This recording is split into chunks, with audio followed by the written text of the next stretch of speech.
Olá, caríssimos alunos, tudo bem com os senhores? Eu espero que sim. Turma, ah, esse vídeo é para dar um feedback em relação às atividades e já iniciar é, o tema 7, que é o tema voltado para conservadorismo prudência, tá bom? Então, nosso conteúdo do vídeo tem os seguintes pontos. Primeiro, é um comentário geral com relação ao fórum, artigo do Macedo e Fontes, que é uma tarefa a respeito da teoria dos prospectos, análise do beta das empresas, é uma atividade em grupo, as outras são individuais, e comentar sobre duas tarefas, que é a tarefa número 1, que é a leitura do tema 7, um caso, na verdade. É o título Corporate Governance. Vou usar um marcador que eu consigo fazer a leitura com vocês. Corporate Governance and Financial Reporting at Daimler-Benz. É o caso do professor Ray Ball a respeito de uma companhia com o exercício do conservadorismo.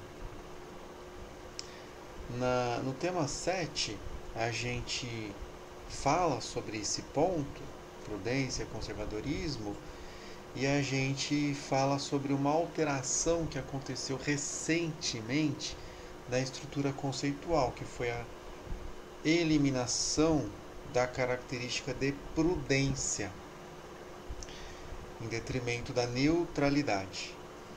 E o atual chairman do IASB, o atual presidente, justificou essa mudança. E nessa justificativa, ao pesquisar sobre práticas contábeis, é claro que eu não vou falar tudo nesse momento. Eu espero que os senhores leiam o caso, o texto. E ao investigar sobre o presidente do IASB, ao expor os motivos da mudança na estrutura conceitual, ele falou sobre alguns incentivos e práticas contábeis usadas pelas empresas. E um caso clássico na literatura, quem estuda os elementos de prudência e conservadorismo, pode passar pela Alemanha, né, e outros países da Europa, mas a Alemanha tem a aplicação dessa prática contábil. Então leiam com atenção, tá bom? E respondam as questões até o dia 8/10. Tanto o caso como as questões já estão disponíveis no e-disciplinas para vocês acessarem. A outra tarefa na verdade, é uma orientação para o exercício de valuation, baseado em dividendos, caixa livre e o modelo de Olson. Então é uma orientação, também já se encontra disponível no e-disciplinas. E esse exercício ele tem um prazo maior, devido 13/10, devido ao histórico. Geralmente os alunos gastam mais tempo nesse exercício, tem mais detalhes e, enfim, por isso esse prazo estendido. Mas prestem atenção na orientação que eu vou comentar no final da aula e vocês podem resolver até mais rápido. Bom, vou começar com o fórum. Esse último fórum do tema 6 era para tratar de atenção limitada, conservadorismo, ou melhor, conservadorismo não, conservadores, conservadores e investidores com excesso de confiança. São aqueles comportamentos que não estão alinhados à eficiência do mercado de ações. Então, eu pedi para vocês pesquisarem sobre exemplos e apresentar a fonte. Exemplos de decisões ou comportamentos com atenção limitada e o mesmo com os outros pontos, com as outras características. De maneira geral, eu gostei das respostas, eu encontrei, eu já enviei uma mensagem para vocês, eu encontrei excelentes respostas, mas em alguns casos eu percebi a necessidade de trabalhar melhor o texto. Então eu trouxe 3 casos, eu gostaria de comentar os 45 ou os 40, as 40 respostas, mas infelizmente o tempo não permite. Então eu peguei alguns casos para ilustrar. Esses casos, claro, foi aleatório. Eu poderia, após fazer a leitura, eu poderia pegar, copiar vários casos, mas em função da restrição de tempo do nosso vídeo, não posso gravar um vídeo muito extenso. Eu aleatoriamente escolhi 3 casos para comentar. Tudo bem? Bom, caso de atenção limitada. Então esse caso ele se concentra na Sony. Então vamos lá. A empresa Sony está encerrando suas atividades no Brasil. É a descrição que foi adicionada a respeito do caso. E mesmo após grande sucesso de 47 anos e tendo grande mercado nacional, irá fechar a fábrica em Manaus ao fim do mês tal. A Sony é uma empresa consagrada mundialmente, com diversos produtos tecnológicos e grande capital e valor de mercado, inclusive com o novo lançamento do Play tal. Sua saída do Brasil é inesperada e não acompanhada pela concorrência e planos internos da empresa de sair do país, mesmo já tendo produtos sendo vendidos por um distribuidor, como já vinha acontecendo desde 2017. E mesmo assim, suas ações continuam em alta e em constância após o anúncio. O que se pode interpretar a partir desse texto? Olha, a Sony está tomando uma decisão, ela é inesperada e não coerente com o comportamento dos concorrentes. Ou seja, não é uma decisão esperada. Então, essa decisão de desinvestimento pode deixar os investidores insatisfeitos. E quando você lê o final do texto, é essa a interpretação que eu posso ter. Veja, depois de descrever o caso, mesmo já tendo produtos sendo vendidos por um distribuidor, como já vinha acontecendo desde 2017, e mesmo assim suas ações continuam em alta e em constância após o anúncio. Muito bem. Veja, o mercado, se você for considerar o final do texto, você percebe que o mercado não ficou abalado com o fechamento da fábrica no Brasil. Não ficou abalado pelo comportamento da ação. Tudo bem? Outra pergunta, ou melhor, uma pergunta. O que o Brasil representa, a fábrica brasileira representa no conglomerado da Sony? Certamente, a representatividade, a relevância das operações no Brasil, a relevância é pequena, não é? É pequena diante do império da Sony.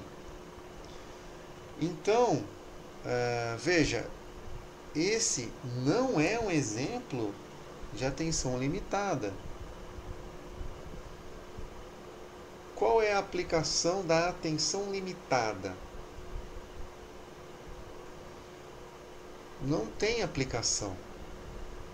Nós estamos visualizando o encerramento de atividades no Brasil e o mercado e o comportamento das ações, ou melhor, o comportamento dos investidores representado pelas ações permanece inalterado. Ou seja, as ações continuam em alta. Então, faltou a. Eu, ao ler o texto, eu não consegui visualizar um caso de atenção limitada.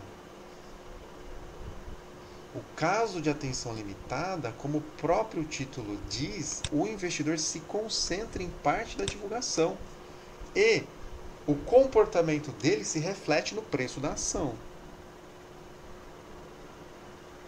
Tudo bem? O que poderia ser atenção limitada nesse caso? É improvável que isso aconteça. Mas o que poderia ser?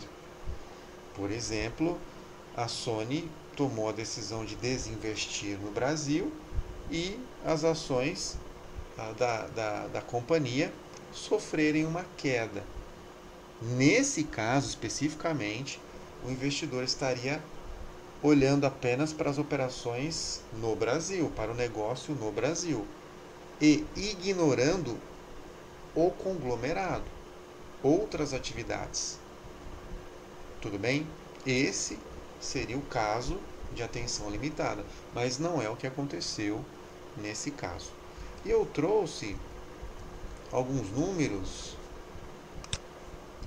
Eu fui procurar um relatório da Sony e apenas para a gente ter ideia da dimensão, não é? Mas o Ricardo está falando sobre a Sony, sobre o conglomerado, mas será que ele poderia apresentar alguns números? Então veja, eu fui atrás, eu busquei o relatório de informação por segmento da Sony. Vou aumentar. E tem uma comparação entre 2019 e 2020. Relatório finalizado em 31 de março. Então você tem, eles separam da seguinte maneira, é interessante observar: games, music, pictures, produtos eletrônicos. E produtos eletrônicos, eles apresentam um total de 1 bi. Produtos eletrônicos está embaixo, está aqui, produtos eletrônicos de quase 2 bilhões. E isso aqui está em ien, né? Tá em ien, não está em dólares. Mas o maior, a maior fatia da receita se encontra exatamente em produtos eletrônicos, tá? Aí depois tem outros aqui, né? Outros segmentos, serviços financeiros também tem, e outros aqui, tá? Então essa é uma maneira. Olha o faturamento da Sony. Houve uma redução, né? De 2019 para 2020. Houve uma variação negativa. Pode ser algum efeito do Covid, eu não sei, mas uma análise é uma hipótese. O ideal seria analisar o balanço, fazer a leitura com mais tempo, com mais atenção. Pode ser que o Covid esteja influenciando o isolamento social, enfim, esse cenário mundial esteja influenciando a redução. Mas está aí, tá? Então são números expressivos, né? Aqui nós temos o resultado também segregado, tá? Muito bem. Bom, Esse é um caso que eu gostaria de comentar. Outro caso que eu gostaria de comentar é esse, também de atenção limitada. Exemplo 1. Então, foi descrito um texto, o estudo de Zhang encontrou evidências de que os níveis de complexidade na avaliação das ações representam um fator importante na explicação da reação do mercado acionário quando da divulgação dos relatórios contábeis. O autor identificou que ações mais complexas, para essas ações, os preços desses ativos refletem a informação contábil apenas gradualmente, ou seja, uma forma de subreação.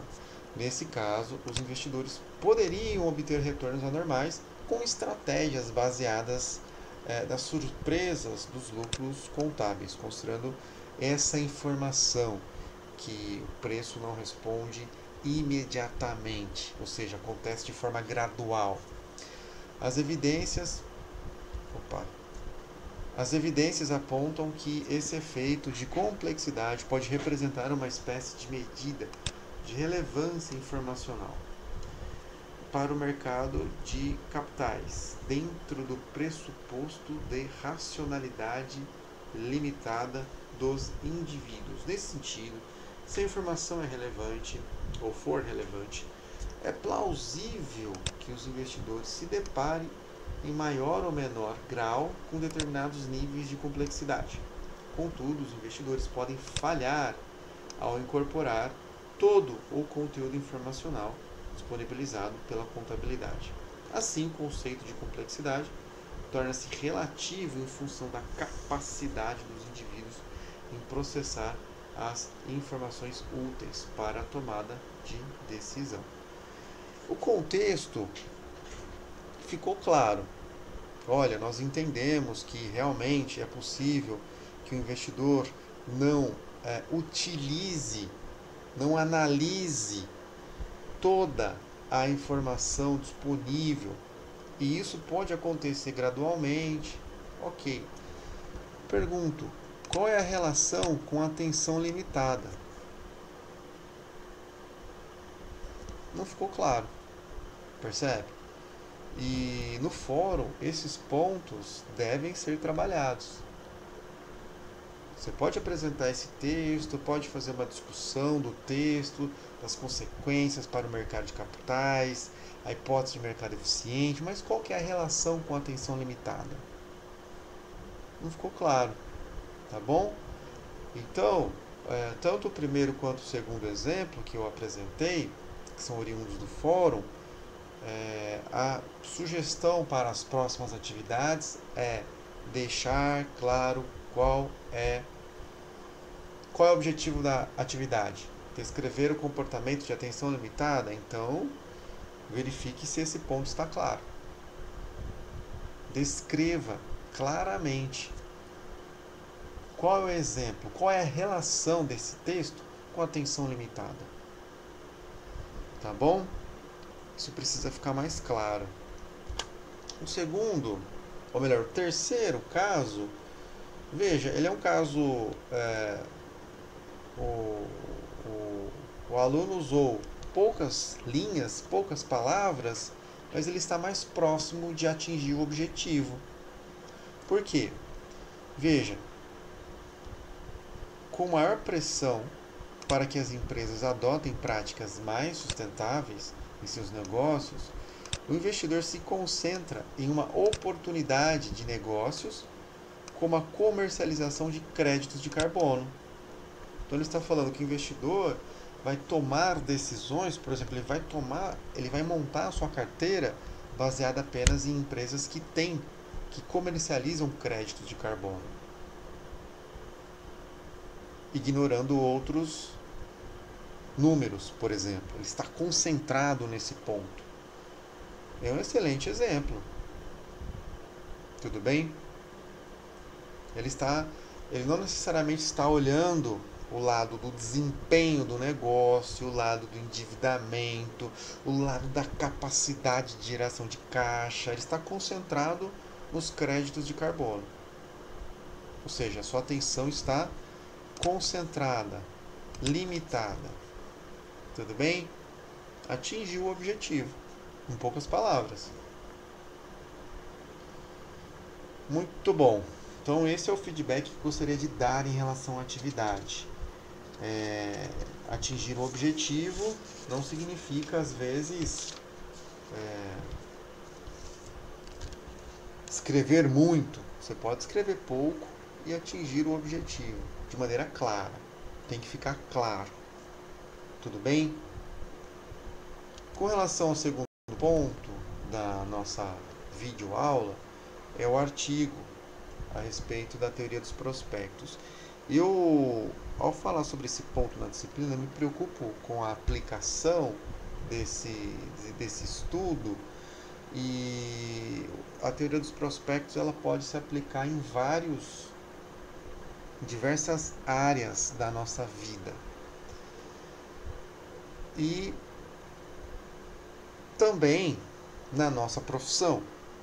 Esse artigo mostra o comportamento de analistas e diante de várias decisões e quais são as consequências, quais são os resultados. E algumas respostas foram realmente explicadas com base na teoria dos prospectos, ou seja, dentro da linha de finanças comportamentais. Então a leitura desse artigo te ajuda a entender esses modelos de decisão, essa simplificação. Tudo bem? E eu já apresentei uma questão desse artigo na primeira parte ou na segunda parte, eu não lembro exatamente quais ou qual, eu apresentei uma questão do artigo do Macedo, do professor Marcelo e da Patrícia. Justamente eu já comecei a pensar nesse artigo, tá? Então, eu já tinha comentado sobre uma questão do artigo, mas a leitura dele é fundamental para a gente concretizar, não é? Essa parte da disciplina. Então, o problema, basicamente, é verificar qual foi o problema que eles levantaram, né? Falando bem objetivamente, considerando que vocês fizeram a leitura, eu não vou me estender muito, considerando outros pontos que a gente tem que comentar, mas é claro que eu estarei à disposição para tirar dúvida a respeito conversar a respeito do artigo. Qual que é o problema? Existe impacto dos aspectos cognitivos do processo decisório na área contábil financeira, ou seja, aspectos cognitivos baseados nessa, por exemplo, teoria dos prospectos, pode explicar as decisões na área contábil financeira, a influência das finanças comportamentais, discutir a problemática do processo decisório e seus aspectos cognitivos no ambiente empresarial. Outra pergunta que os autores fazem: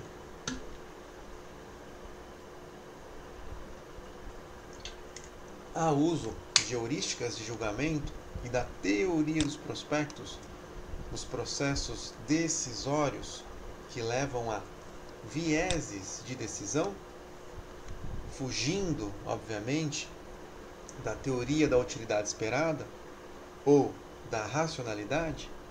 Então, segue basicamente aquela discussão que nós apresentamos na parte 2 da aula do tema 6, ou seja, pessoas tomando decisões, e nesse caso pessoas da área contábil financeira, influenciadas pela teoria dos prospectos ou teorias dentro de finanças comportamentais, ao invés de seguir a teoria da utilidade esperada ou a racionalidade. Eles investigaram esse problema. Não Não é o primeiro artigo. Tem muitos artigos que investigam as consequências desses vieses no processo de tomada de decisão. Com relação ao método e resultados, os autores investigaram, conseguiram entrevistar 91 analistas. Eles aplicaram, na verdade, questionários para 91 analistas, então foi um número razoável. 91 foi um bom número, considerando a natureza dessas pesquisas. Eu diria que foi. Objetivou-se analisar as decisões e as opiniões acerca de várias questões. Então, cada questão tem um objetivo: avaliar uma decisão e alinhar essa decisão a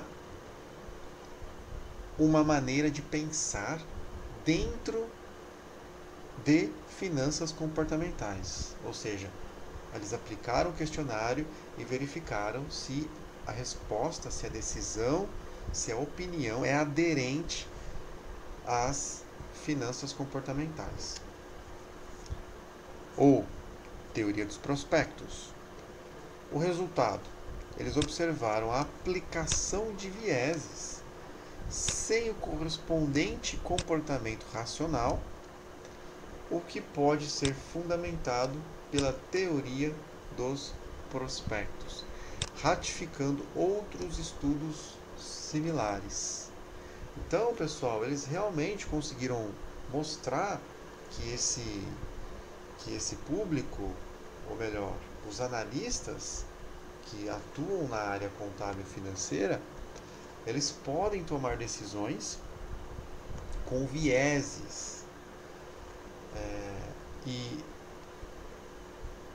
esse processo de tomada de decisão é influenciado pela teoria dos prospectos e outras dentro de finanças comportamentais. Eles conseguiram demonstrar. E uma série de questões que vocês podem ler, vale a pena a leitura. Tudo bem? Obviamente eu estou gravando esse vídeo no dia 1º e eu percebi que alguns alunos ainda não postaram. Na próxima aula, se houver alguma dúvida, alguma demanda específica em relação a esse resumo, a gente pode conversar. Eu vou olhar as respostas também que vocês postaram, e na próxima aula a gente pode conversar. Muito bom. O terceiro ponto da nossa aula, essa aula de feedback, é a respeito dos betas das empresas analisadas, não é? Então eu vi o beta da Burger King, do Iguatemi, MRV, TIM, Time for Fun e Arezzo. Então, 1, 2, 3, 4, 5, 6 empresas, 6 investimentos com beta inferior a 1. E nesse caso, seguindo a nossa classificação, esses investimentos são considerados defensivos, de acordo com essa classificação, baseada no livro do professor Assaf. E esses investimentos retratam um risco, apresentam um risco sistemático menor em relação ao mercado. É claro que nessa análise tem várias considerações a fazer. Várias. E nós estamos assumindo algumas premissas. E dentro dessas premissas, o investimento foi considerado defensivo. Ricardo, esse resultado poderia ser diferente? A gente vai perceber que ele poderia ser diferente. Tudo bem? Eu volto a falar sobre esse ser diferente. As empresas que apresentaram um beta maior que 1 foram Magazine com 1,18 e a Natura com 1,06. E nesse caso, esses investimentos possuem um risco sistemático maior que o risco da carteira de mercado. Se bem que o risco da Natura ele se aproxima muito do risco da carteira de mercado. É praticamente um, né? Tudo bem? E a análise? Como a gente poderia analisar? Eu já tinha comentado sobre isso na parte 2. Então, apenas para reforçar, eu trouxe o caso do Burger King. A cada 1% de alteração no retorno do mercado, da carteira de mercado, a taxa de retorno da empresa, do Burger King, terá uma variação de 0,92%. Coerente com essa classificação que o professor Assaf apresenta, de que é um investimento defensivo, em função dessa oscilação em relação à carteira de mercado. Bom, tem que fazer algumas considerações nesse momento. E vou fazer essas considerações. Já falamos sobre as classificações que são apresentadas pelo professor Assaf. E agora algumas considerações que podem ser levadas, devem ser levadas em consideração na análise apresentada por vocês. Primeiro ponto que eu pedi para vocês procurarem: considerar a média do setor. Procura a média do setor, veja se você encontra. Ah, professor, eu não consegui encontrar. Tudo bem, não é um item essencial na sua análise, mas ele ajuda. Por exemplo, se você precisa de um parâmetro para validar o seu cálculo, essa média do setor poderia ajudar. Tudo bem? E se você não encontrou, você pode enviar uma mensagem: professor, eu não encontrei. Posso orientá-lo a procurar dentro do site do professor Assaf. Eu sei que ele disponibiliza os betas médios. Se você não encontrou, nós ainda podemos procurar. Outro ponto: considere o histórico dos preços.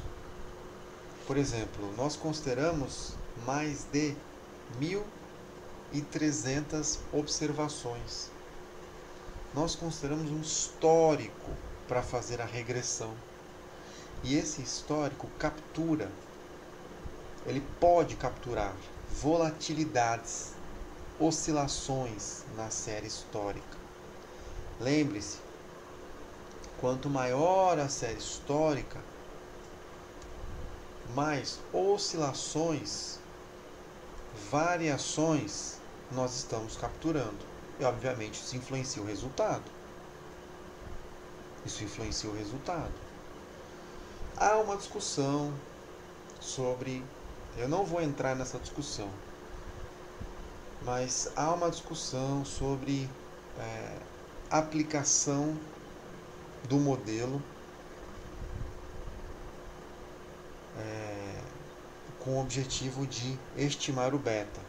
Há quem defenda trabalhar com um horizonte temporal menor. E se você trabalhar com um horizonte temporal menor, a sua série histórica estará sujeita a menos oscilações. Variações podem diminuir, oscilações podem diminuir se você trabalhar com uma série histórica menor. E nesse caso, isso pode influenciar a estimativa do beta, o coeficiente estimado. A nossa disciplina ela está mais preocupada com o efeito da informação contábil, em analisar a informação contábil no contexto do mercado de ações. Não vou entrar no mérito, na discussão sobre a aplicação e a estimação do beta, mas faço essa ressalva que tem essa discussão a respeito do horizonte temporal para estimar o beta. Então, isso pode ser levado em consideração. E, obviamente, isso ajuda a explicar um beta distante da média do setor, por exemplo. Além disso, características do segmento do negócio podem ser utilizadas para analisar essa percepção de risco. Vocês têm maturidade para entrar no negócio, para analisar o segmento.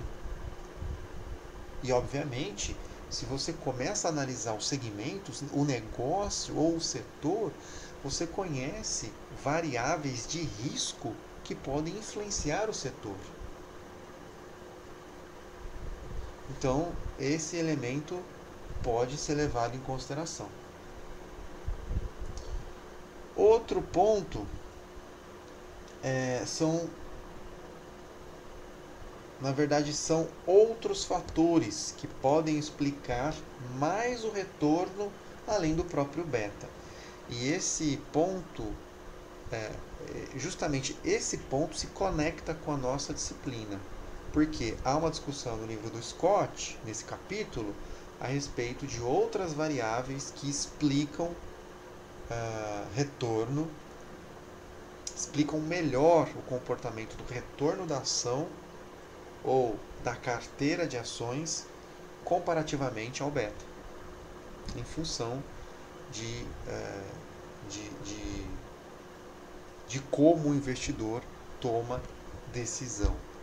É aquela discussão sobre teoria da utilidade esperada, racionalidade e finanças comportamentais, teoria dos prospectos ou outras teorias que ajudam a entender decisões que estão saindo da racionalidade, que não seguem a racionalidade. Muito bom, muito bem. O G1, já que eu estou falando sobre comecei a interpretar o BK, o G1 que analisou Burger King, eu li o relatório que vocês postaram, vocês apresentaram beta, classificaram o investimento de acordo com o slide, vocês compararam com outra empresa, vocês não encontraram um beta médio do setor, mas acabaram identificando o beta de outra empresa, que pertence a outro mercado.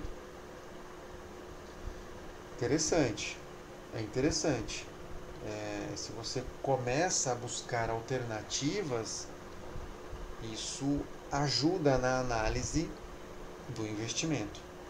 Analisaram PL sobre o valor de mercado, também achei interessante essa análise. Além disso, o G1 apresentou aspectos do negócio com o objetivo também de explicar o beta. Então, eu gostei da resposta do G1. Comecei a olhar as respostas dos outros grupos, mas não terminei. Depois eu posso dar um feedback geral, compreendendo G1 a G8. Tudo bem? Mas seguindo esses pontos que eu comentei anteriormente, eu tenho certeza que a análise será boa. Muito bem. Esse é o terceiro feedback a respeito das atividades. Falei sobre o fórum, falei sobre o resumo de Macedo e Fontes, que é o artigo que trata de teoria dos prospectos, e agora falei sobre o beta estimado. Falando sobre, entrando no tema 7 de conservadorismo, essa é uma tarefa importante para a próxima semana. Qual é a tarefa? A leitura desse texto que eu já comentei, Corporate Governance and Financial Reporting, a Daimler-Benz, que é o capítulo, é uma obra do professor Ray Ball, que estudou uma prática contábil aplicada em alguns países, em países que usam em excesso do conservadorismo. Então, a leitura é obrigatória. Depois da leitura, você vai no E-Disciplinas e você vai encontrar as questões. Então, essas são as questões, eu já disponibilizei. São 4 questões. Tudo bem? Faça a leitura e depois responda. Essa atividade é individual. A data, eu já tinha comentado, só para reforçar, a data é dia 8/10. São apenas 4 questões. Uma leitura atenta, você vai responder rápido. E, voltando para a apresentação, eu fiquei devendo uma orientação a respeito do exercício de valuation. Esse exercício também ele já está disponível no E-Disciplinas. Tá? A entrega para o dia 3/10 e uma orientação para a resolução está preparada. Então vamos lá. Basicamente, pessoal, você vai fazer avaliação de empresas. Você recebeu informação para elaborar balanço e DRE. Você vai seguir os seguintes passos. Em primeiro lugar, minha sugestão: calcular o valor presente dos fluxos de caixa para fins de avaliação, usando uma taxa de desconto. A taxa que foi dada no enunciado é de 5%.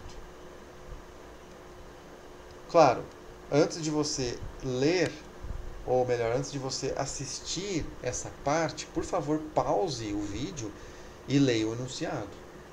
Leia o enunciado do exercício. Depois volte para a orientação. Segundo passo, você vai trabalhar com um modelo contábil sem viés. Ou seja, você vai apresentar o balanço, a demonstração de resultado, sem aplicação das regrinhas contábeis vigentes. Sem aplicação das regras vigentes. Nesse caso, pense que os fluxos de caixa futuros são direitos a receber que podem ser acumulados em uma conta de ativo financeiro. É um ativo financeiro. Os fluxos de caixa futuros. Esse ativo pode diminuir de acordo com a programação de recebimento de fluxo de caixa. Obviamente, direitos a receber serão reduzidos a partir do recebimento do caixa. O terceiro modelo contábil, você vai considerar as regras contábeis. Então, por exemplo, se tem imobilizado, mensure o imobilizado a custo e faça a depreciação. Então, você vai apresentar o balanço patrimonial com a aplicação das regras contábeis vigentes. Você vai registrar o ativo pelo custo, vai registrar a receita, vai registrar a depreciação, seguindo o modelo vigente. E nesse caso, não há representação do fluxo a valor presente. Não considerar fluxo de caixa a valor presente. E também sem distribuição de dividendos. Quarto item. Idem anterior, mas supondo a distribuição dos dividendos. E isso é explicado pelo valuation. Uma das etapas é baseada no recebimento dos dividendos. É cálculo do valor da empresa, estimação, é uma estimativa com base nos dividendos. Quinto passo, fazer o valuation com base nos dividendos pagos, ou seja, você vai usar a informação exatamente anterior. Depois, você vai fazer o valuation com base no fluxo de caixa livre, utilizando as estimativas os números do item 2. E o 7, e o último, é a aplicação do modelo de Olson. E para isso você vai usar as informações do item 3. Nesse caso, você vai considerar o custo de oportunidade do acionista. E nesse caso, considere os 5%. Com isso, teremos o resultado anormal, que é dado pelo resultado do período, menos o custo de oportunidade dos acionistas. Esse número é chamado resultado anormal. Em seguida, devemos considerar esse resultado anormal e o capital investido pelos sócios em T1 para fins de valuation. Tá? Seguindo esses passos, pessoal, você vai conseguir desenvolver o exercício e, obviamente, qualquer dúvida é só perguntar. Tá bom? Bom, o que eu tinha para apresentar é isso. Muito obrigado a todos. Tenha uma excelente semana. Um abraço.